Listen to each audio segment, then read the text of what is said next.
Drugo poglavlje. Primitivni novac. Od svih istorijskih oblika novca na koje sam naišao, ono koje najviše podsjeća na Bitcoin jeste drevni sistem zasnovan na kamenju Rai sa ostrva Jap, koje je danas deo Mikronezije. Razumevanje kako je veliko okruglo kamenje isklesano od krečnjaka vršilo ulogu novca pomoći će nam da u 8. poglavlju objasnimo funkcionisanje Bitcoina.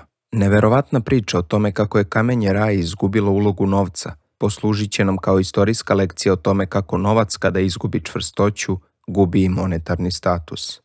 Kamenje Rai koje je vršilo ulogu novca bilo je različite veličine, u obliku velikog diska sa rupom u sredini, težine i do 4 tone. Ovo kamenje nije poticalo sa ostrva Jap, na kojem nema krečnjaka, i moralo se donositi sa susednih ostrva Palaua i Guam. Lepota i retkost ovog kamenja učinila ga je poželjnim i poštovanim na Japu, ali njegova nabavka je bila veoma teška jer je podrazumevala lomljenje kamenja, obradu, a potom transport kanuima i splavovima.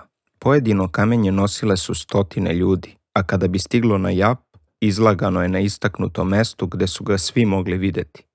Vlasnik kamenja mogao ga je koristiti za plaćanje bez pomeranja kamenja.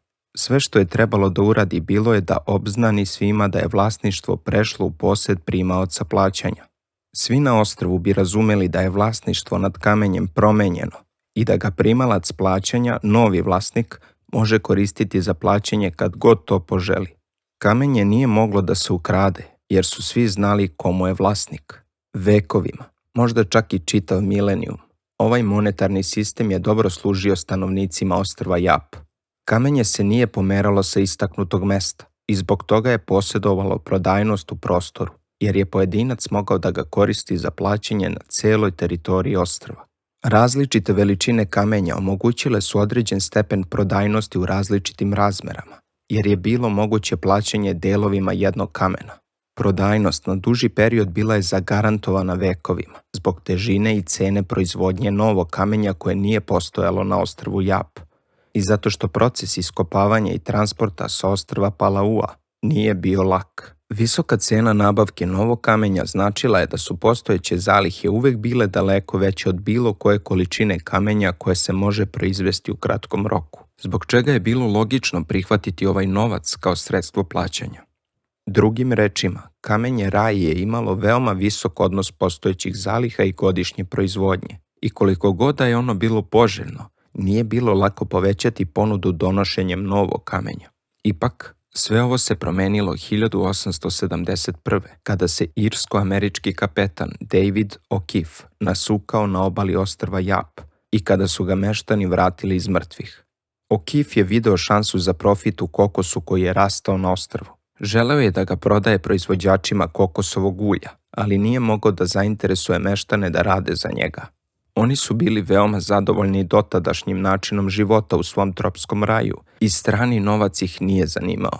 No, O'Keefe nije bio čovek koji lako odustaje. Otplovio je u Hong Kong i nabavio veliki brod i eksploziv. Služeći se eksplozivom i modernim alatom, na ostrvu Palaua je odlomio nekoliko velikih kamenova Rai, otplovio je na Jap i ponudio ga meštanima u zamenu za kokos. Suprotno kapetanovim očekivanjima, meštani nisu bili radi da prihvate ovo kamenje.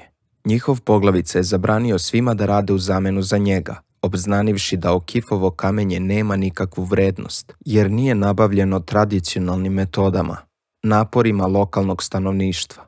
Samo se kamenje proizvedeno na tradicionalan način, krvlju i znojem meštana, prihvatalo na ostrvu Jap. Neki meštani se nisu složili sa ovom zabranom i snabdeli su kapetana kokosom koji je tražio.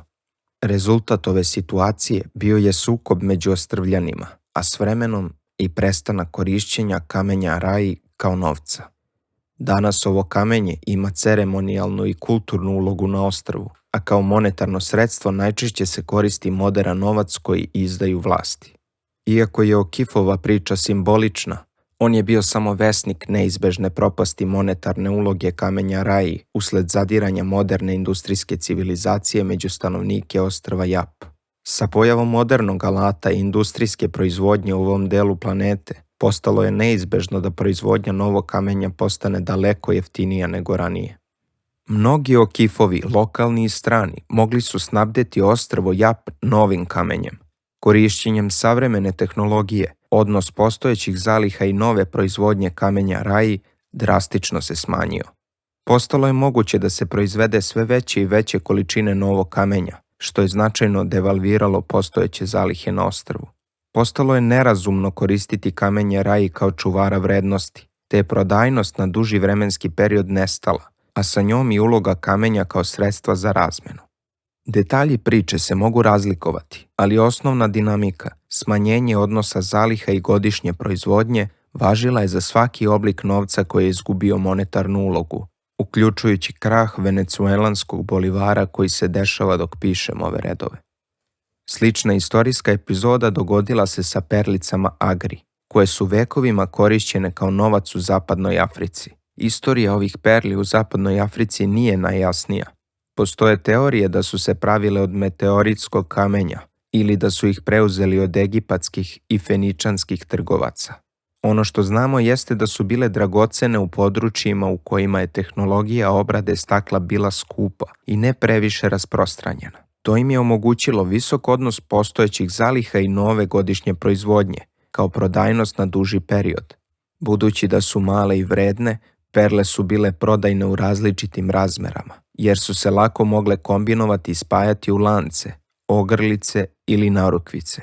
Međutim, ovo nije bilo idealno rješenje, jer su korišćene različite vrste perli umjesto jedne standardne jedinice. Također, bile su prodajne u prostoru jer je njihov transport bio logistički jednostavan. Suprotno tome, u Europi staklene perle nisu bile skupe i nisu imale monetarnu ulogu, jer je rasprostranjenost tehnologije obrade stakla značila da bi, ako bi staklene perle bile korišćene kao monetarna jedinica, proizvođači mogli lako preplaviti tržište. Drugim rečima, u Europi su staklene perle imale nizak odnos zaliha i godišnje proizvodnje. U 16. veku, kada su evropski istraživači i trgovci posjetili zapadnu Afriku, primetili su da su staklene perle veoma cenjene među lokalnim stanovništvom, te su ih počeli masovno uvoziti iz Evrope. Ono što je sledilo veoma je slično priči kapetana Okifa. Međutim, s obzirom na to da su perle bile male, a stanovništvo mnogo veće, to je bio sporiji i manje primetan proces sa većim i tragičnim posljedicama.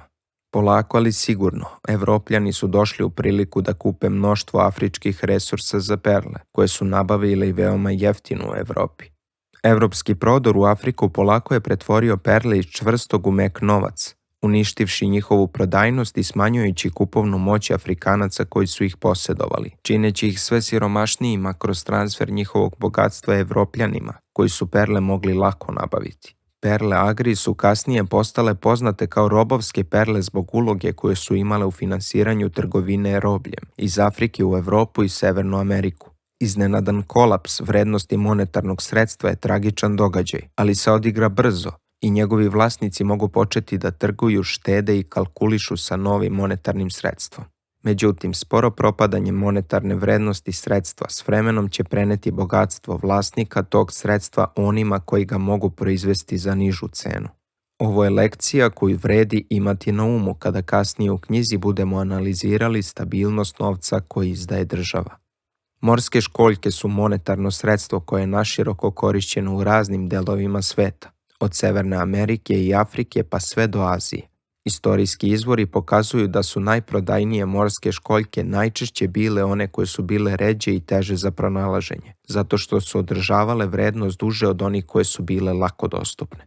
Američki starosedeoci i rani evropski doseljenici najčešće su koristili školjke vampum, i to iz istog razloga zbog kog su Afrikanci koristili perle agri. Bilo ih je teško pronaći. Ova činjenica omogućila im je visok odnos zaliha i godišnje proizvodnje, možda i najviši među trajnom robom koja je tad bila dostupna. Međutim, morske školjke imale su istu manu kao i perle agri, nisu bile jednake. To je značilo da se cene i odnosi ne mogu lako izmeriti i precizno iskazati u ovim školjkama, što je stvaralo velike prepreke za rast ekonomije i stepen specijalizacije.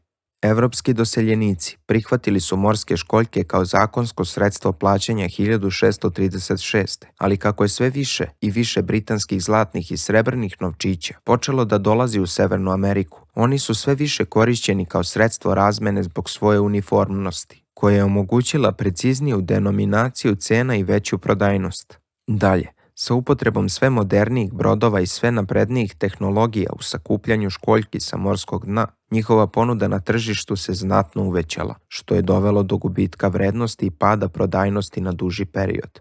Već 1661. morske školjke su prestale da se koriste kao zakonsko sredstvo plaćanja i s vremenom su izgubila svaku monetarnu ulogu. Ovo nije bila samo sudbina školjki u Severnoj Americi. Kad god bi društva koja su koristila školjke dobila pristup istovetnim novčićima od metala, ona su ih prihvatala i imala koristi od toga.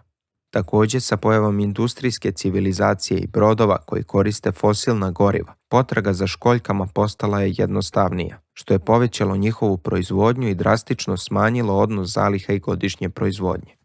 Među drevne oblike ubrajaju se i goveda, cenjena zbog hranljive vrednosti. Goveda su bila nešto najvrednije što se moglo posjedovati i zbog svoje mobilnosti bila su prodajna u prostoru. Goveda i danas imaju monetarnu ulogu, jer ih mnoga društva i dalje koriste za plaćanje, najčešće kao miraz. Međutim, goveda su velika i ne mogu se lako deliti. Zato se uz njih koristio još jedan oblik novca – so. So se lako čuvala, lako se delila na manje količine i grupisala u veće. Ove istorijske činjenice danas se ogledaju u engleskom jeziku. Reč pecuniary je nastala od pecus, latinske reči za govedo, dok je reč salary nastala od sal, latinske reči za so. Sa razvojem tehnologije, a posebno metalurgije, ljudi su razvili oblike novca koji su superiorniji u odnosu na drevne oblike i počeli ih brzo zamenjivati. Ovi metali su se pokazali kao bolje sredstvo razmena od morskih školjki, kamenja, perli, goveda i soli, jer su se mogli oblikovati u jednake manje jedinice velike vrednosti koje se lako transportuju. Sljedeći udarac drevnom novcu došao je sa masovnim korišćenjem energije ugljovodoničnih goriva. Ovo je znatno povećalo proizvodne kapacitete, omogućivši brz priliv novih zaliha ovih predmeta i povećanje godišnje proizvodnje. Oblici novca čiji su odnos zaliha i godišnje proizvodnje zavisili od težine proizvodnje postali su laki za proizvodnju.